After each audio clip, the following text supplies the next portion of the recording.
Defiant for almost 7 weeks, the miners warily stepped aside today as the first coal train rolled through.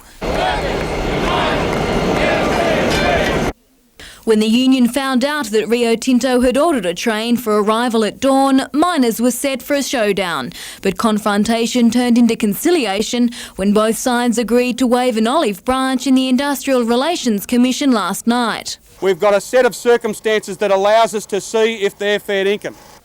But that fragile peace deal was almost shattered today when mine manager Alan Davies, not prepared to tread carefully, claimed a victory. Union leadership looks very silly with having led a 6-week strike where absolutely nothing's been achieved. With the coal loader being started during the meeting, the union accused the company of using provocative action so the strike would continue. This company has done everything in its power to escalate the dispute.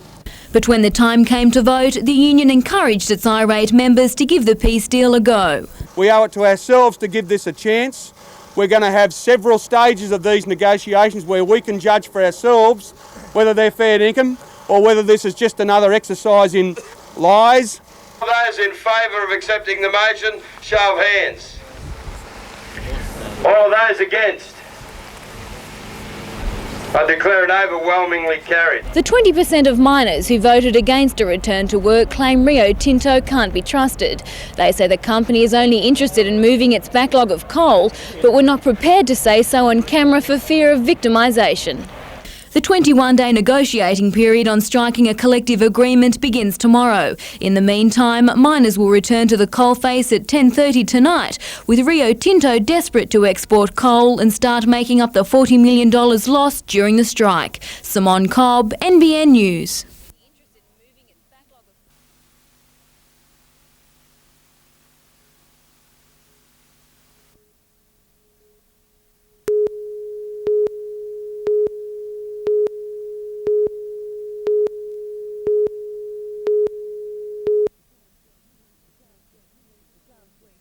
Last week, police were called to temper the emotions of angry customers storming the Forum Freeway enterprises in Cooks Hill.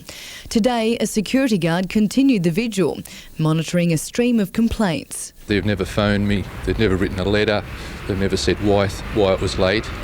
Each time I've had to phone them. Customers say they've been lured in by cheap computer prices by a company which has so far failed to deliver. Many paid out $1,000, a 50% deposit on some computer packages. Nervous that their goods wouldn't be delivered, many patrons demanded a refund. However, when they received their cheques from the company, they found payment on the cheques had been stopped. But Director Keith Morton says the shop's temporary problems are due to supply difficulties.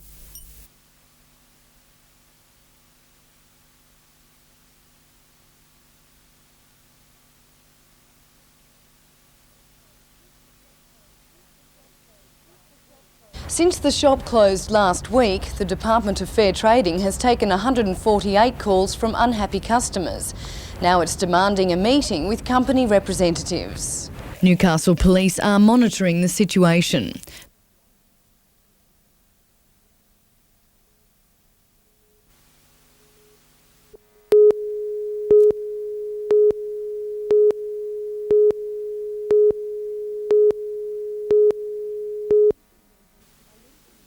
Alicia Jenkins began swimming competitively only in 1992. Already she's a Paralympic veteran, representing Australia at the Atlanta Games. A member of the New South Wales Amputees Association, Alicia holds national records for the 50 and 100 metres breaststroke. She says the scholarship will help her in her goal to swim at the 2000 Games. I'd really like to go on to my second Paralympics and do better than what I did in Atlanta, which was incredible. Peter Newbury is a visually impaired father of 2, so training can sometimes be quite difficult. It's pretty hectic with 2 children, but I do have a very supportive wife, and she allows me to do all the training that I want to and also to do the travelling that I need to. Receiving this scholarship will now allow him to set his sights on competing in the 2000 Games. It will allow me to continue training and also to travel around to some of the more major competitions. Antonia Kidman, NBN News.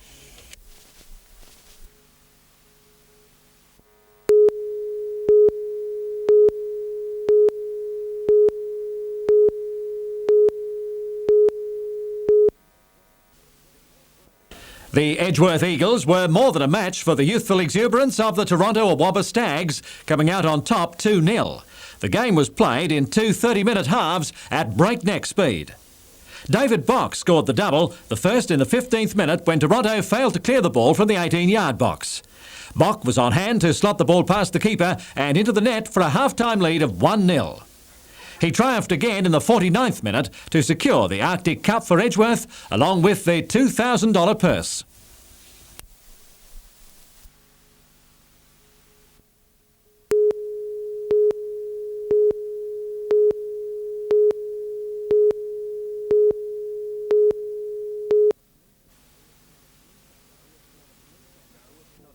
No, it's not a police officer enforcing the law on our roads, but a police volunteer educating drivers. Port Stephens Council north of Newcastle is trialling a speed trap education program, one of only a few across the state. It's a similar system to the one used by police. The only difference is you're not issued with a speeding ticket. What you do get is an accurate speed reading and a lesson in driving at the legal limit. Trying to find an educational project or approach that gets the information back to the motorist about speed has been difficult, and we think with this technology we've come up with something that will address the issue. Police believe it's a great way to educate drivers without tying up their resources. It's an encouragement for them to try and, as I said, police themselves. I'm sure that it will have a very positive effect. The laser gun costs $10,000, a small price to pay compared to the cost of a serious motor vehicle accident. Blake Doyle, NBN News.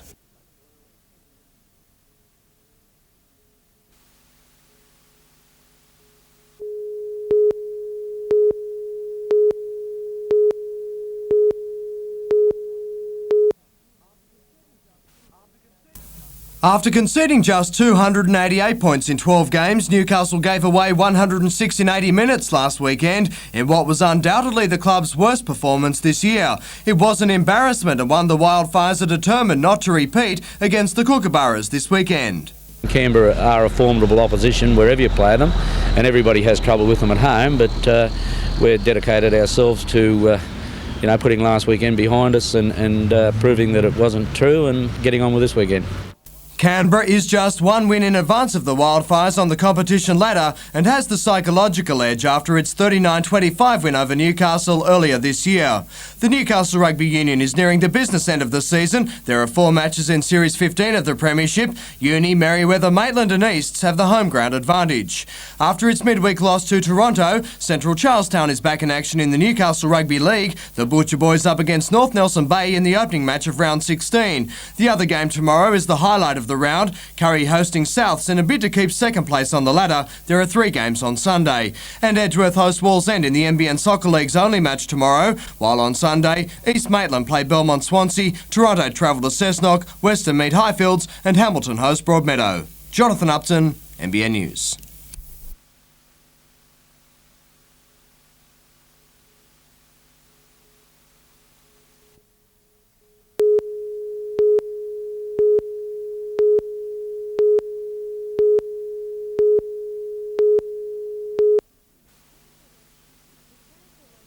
The tranquil location of Fingal Bay is set to become home for many more retirees wanting to escape the pressures and demands of city life. The development of Fingal Haven Village was opened today by the New South Wales Minister for Urban Affairs and Planning, Mr Craig Knowles. The village is the second part of a 2-stage development in the area designed to provide quality aged care, which continues to be in high demand. Clearly this is going to add new stock to meet the rapidly growing demand for retirement accommodation in the Port Stephens area. Developers are also planning to build a nursing home and hostel for older people. The village has been credited with generating jobs and investment in the area. Antonia Kidman, NBN News.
Wilkes Ho paid $7.30 and $2.60, $1.60 for Don't Rush and $3 even for Loudspeaker. The Quinella $13.80 and the Trifecta $178.20. Racing today also at Port Macquarie, where the second last event on a Big 10 race program was the 1400 metre open handicap.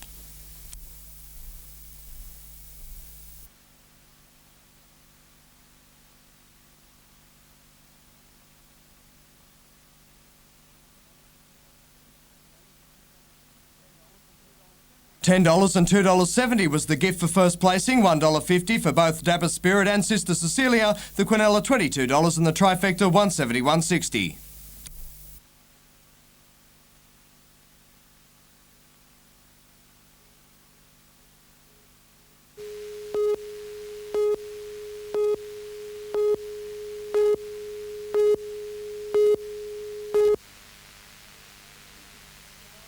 .56-year-old Nolene Addison arrived at Wyong Court today, more than 24 hours after she was arrested. She's accused of murdering her 63-year-old partner Robert Gross, who disappeared 2 years ago.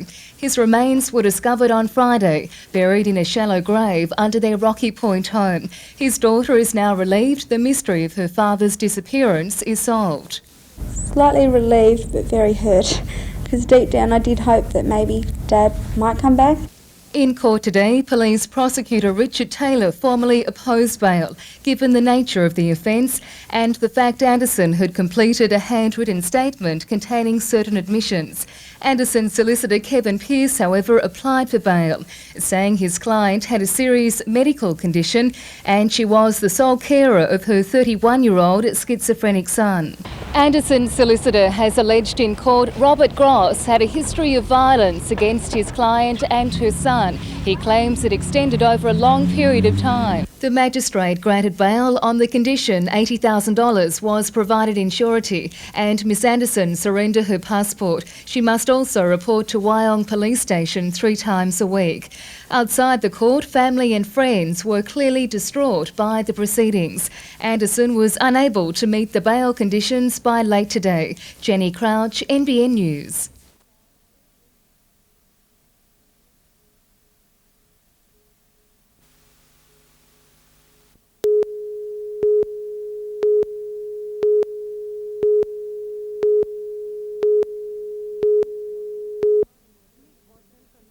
Mick Watson from the Mine Workers Union, the CFMEU, said the backlog of ships had reached critical proportions and estimated the total cost of idle ships would be more than $4 million a week. The CFMEU also expressed fears that colliery owners may try to recover demurrage costs at the expense of miners' wages. The union says it's invited every mine manager in the state. Speakers at the summit will include the State Minister for Mineral Resources, Bob Martin, and Ian Fowler, the chairman of the Coal Board.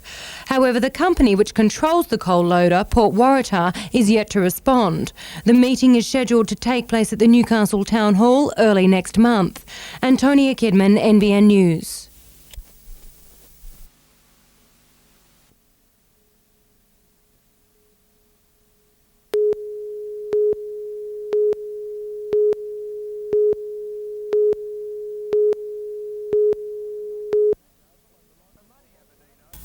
A muddy Aberdeen Oval and the locals were bogged down in the first half, the Greyhounds kicking clear to a 4-0 lead. It was a dream start for Singleton and 7 minutes later the forwards joined in the action to register another 4 points. Greyhound fans soon had more reasons to cheer. The locals were sold a dummy, Aberdeen paying a high price for sloppy defence as Singleton raced in its third. Just as it looked home and hosed, the home side fought back, a try just before the break. Followed by another 6 minutes after the resumption, the Tigers back in it, down 16 points to 10.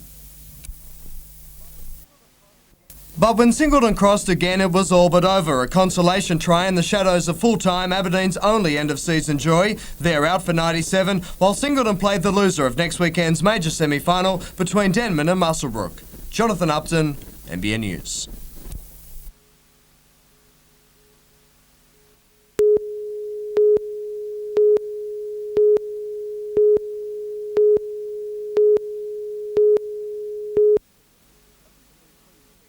A visibly pleased Peter Reith addressed the Newcastle Chamber of Commerce, boasting interest rates were now at their lowest level since man walked on the moon.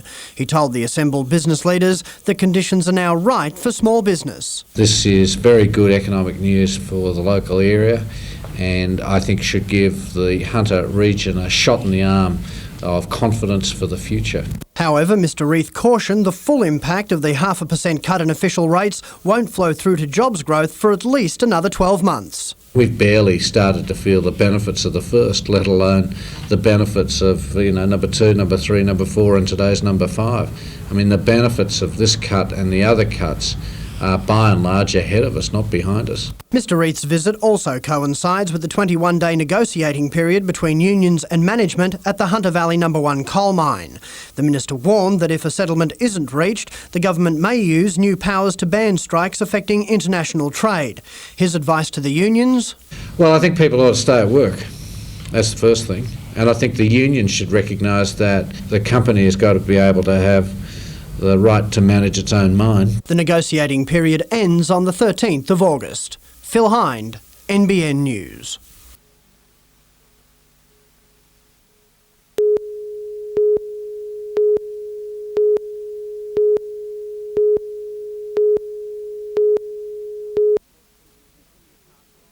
Since the Newcastle and Port Stephens councils took control in 1992, Newcastle Airport has experienced unprecedented growth. It's the direct result of new airlinks. The reintroduction of services to Melbourne and more recently Canberra has boosted airport traffic and has officials forecasting a record year. It's what we anticipated, but we think there's still a long way to go. I mean, most of that traffic at the moment is business traffic, and I think what we've got to do is aim for the tourism sector.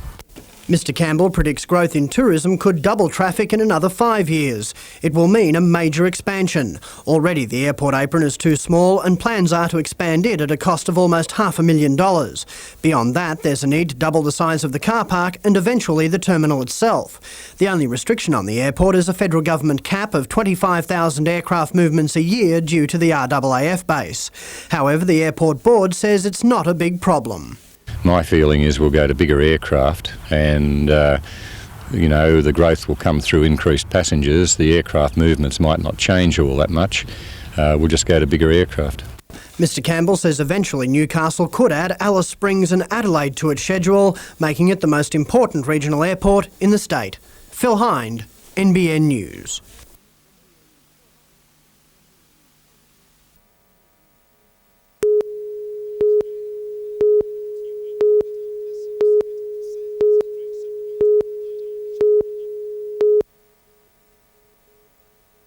It's one of the toughest assignments for the Wildfires this season, facing the most dominant team in New South Wales rugby over the last decade.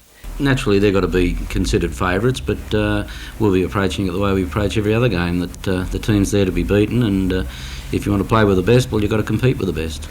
The Wildfires are coming off a 38-22 loss to Canberra, while Randwick will be bolstered by the return of key rep players. Randwick have got virtually a Wallaby front row in Kearns and McKenzie and Blades, who's played Wallabies this year, and got a sprinkling of representative players, so it should certainly be a good game. Andrew James returns to the Wildfires backline, replacing the injured Tony Hogg. Kick-off is at 3 p.m. at No. 1 Sports Ground. Rugby League and the Sheffield squad has been acclimatising itself prior to Sunday's Super League World Club Challenge against Hunter. Sheffield is struggling in the competition with just one win, while a win for the Mariners will put them into October's quarter-finals. And a full round of NRL matches this weekend. On Saturday, Lakes meet North Nelson Bay.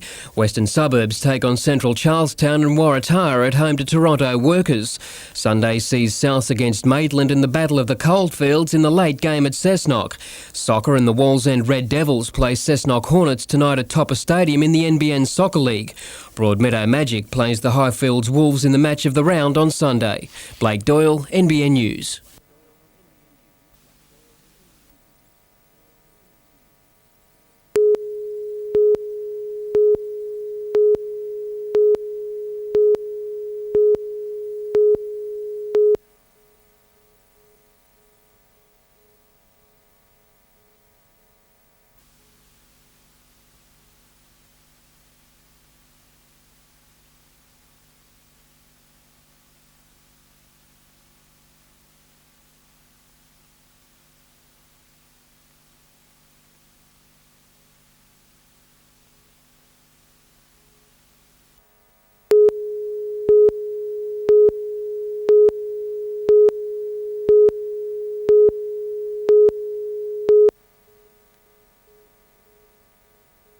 The Archbishop has had a varied and busy schedule of events on his tour so far.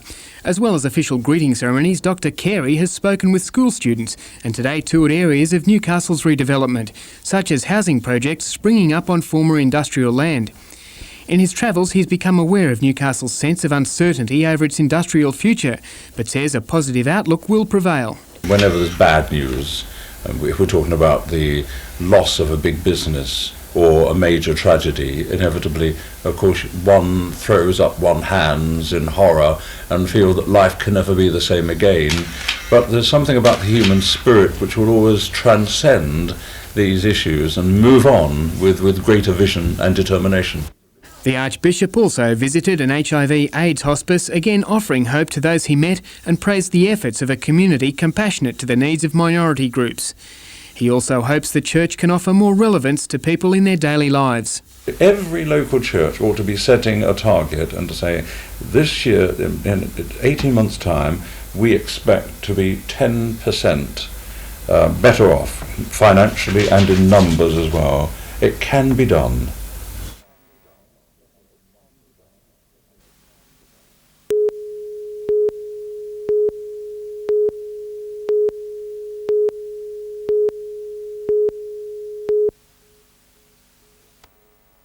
There were hundreds of smiling faces out at Maitland this morning as the Newcastle Knights took time out to sign a few autographs before holding a training clinic. But while fans were happy, coach Mal Reilly remains less than impressed with some of the decisions in last night's match.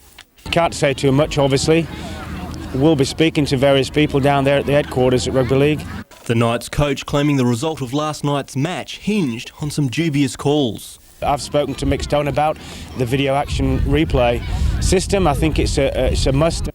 The Knights are now looking towards next week's matchup against Illawarra. Captain Paul Harrigan, the only player under an injury cloud. Kevin Berishon, NBN News.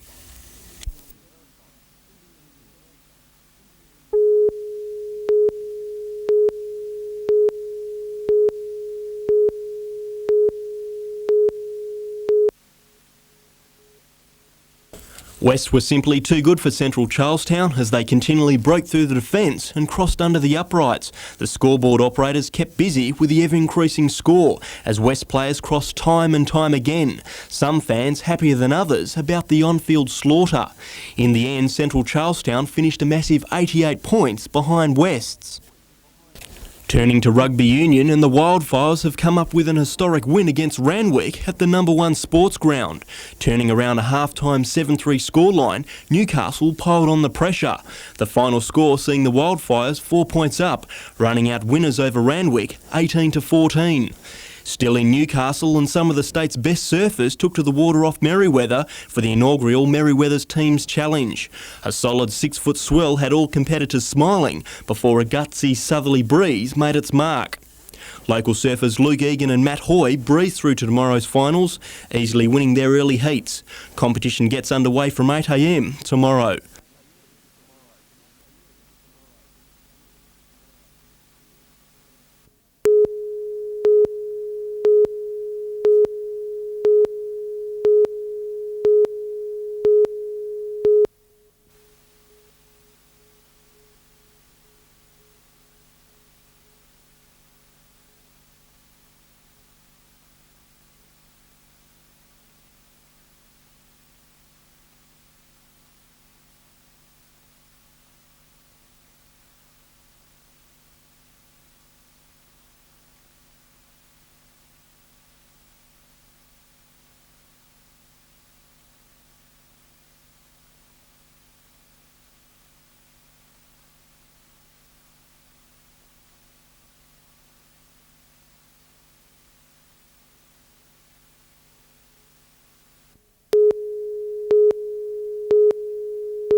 Operation Cheb was launched in response to community concerns about safety on the streets of Newcastle. I've spoken to a number of community members and leaders since I've been here, and the common theme coming from them is that they are concerned about the behaviour of a small minority of people on the streets. Over 50 police were involved in what was one of the largest crime-stopping operations in the region. Held over Friday and Saturday nights, police made a total of 27 arrests for street and drink driving offences. 700 random breath tests were conducted and 69 infringement notices were issued for traffic offences. Fare evasion on the railways was also targeted. But despite the high number of arrests made over the weekend, police say the level of crime on the streets has not increased. If you look at it statistically, there's very little chance of a person being annoyed or being assaulted on the public streets. They attribute the inflated community concern to the large amount of publicity given to criminal activities by the media. Antonia Kidman, NBN News.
Seven main shopping centres throughout the Lake Macquarie area were the focus of the 9-month study. Commissioned by Lake Macquarie Council, it assessed the quality of commercial centres and the suitability of public car parking. A key finding was that most of the region's shopping centres catered to cars rather than people. Overall, our centres probably serve cars better in terms of access than they do pedestrians, and hopefully by improving some of the pedestrian amenities in our centres we can make them even more attractive to pedestrians. Consultants have also recommended upgrading existing centres rather than building new ones. And while Charlestown may already be a big draw card for shoppers, the report has identified a need for more entertainment venues in the area. There could be things like further cinema development or theatre and restaurant type development, anything that would draw people to the centre outside normal shopping trading hours. The report is expected to affect new development and the way in which council spends its money in commercial areas. It will be on display for community feedback at Lake Macquarie Council and local libraries for the next 6 weeks. Sarah Griffiths, NBN News.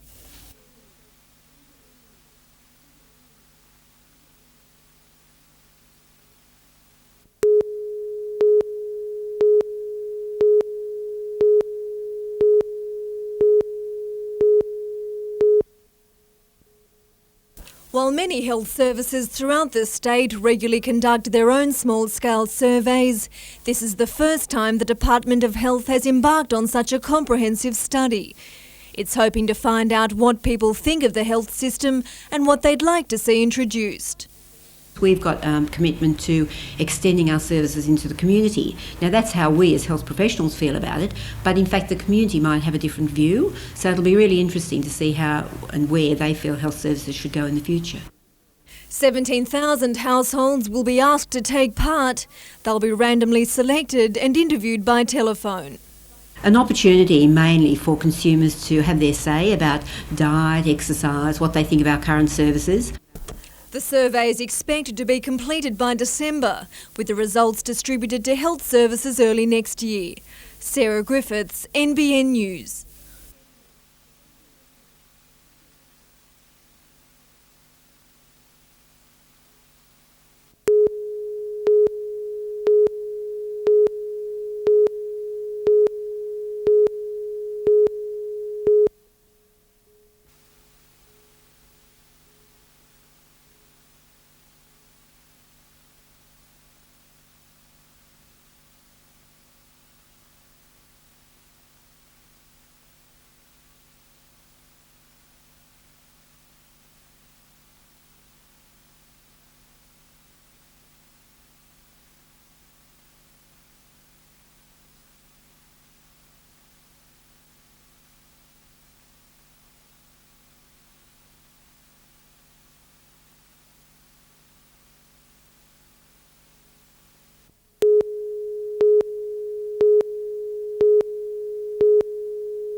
Close to 35,000 people are expected to move to Wyong Shire by the year 2016, bringing the area's total population to 150,000. Wyong Council wants to make sure the growth is managed and the problems are avoided. It means we continue to have pressure on all sorts of services like schools, our hospitals, a whole range of support services. Council is now negotiating the release of more residential land with the Carr government, and it's stressing the region needs more services and job creation plans. Community groups are backing Council, saying unmanaged growth will worsen the area's social problems. I think people who don't work and want to work can generally lose their sense of morale. I think people will then turn to alcohol, perhaps drug abuse, all kinds of other ways to prop themselves up, make them feel better. Council is also pushing for support from the state government to develop further industrial zones. Jenny Crouch, NBN News.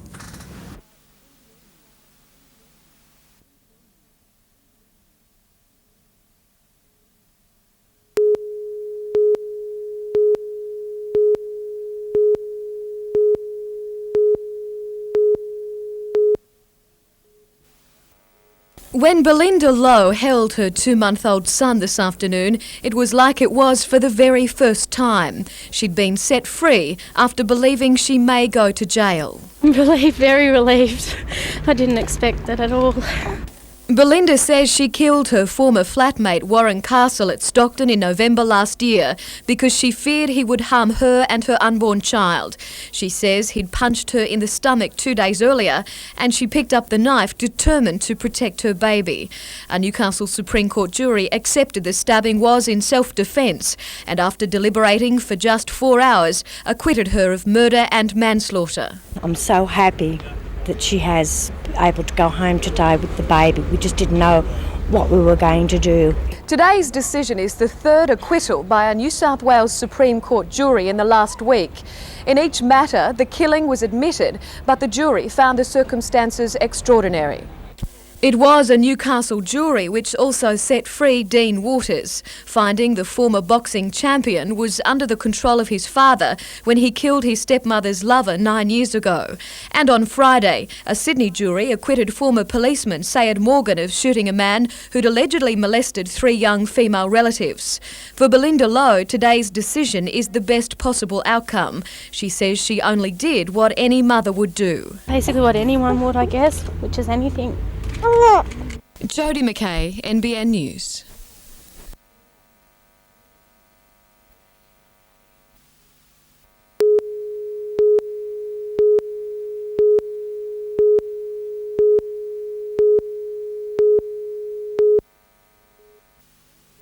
Joseph Lycett was transported to Sydney for counterfeiting in 1814. Within a year, he had offended again and was sentenced to hard labour in the coal mines in Newcastle.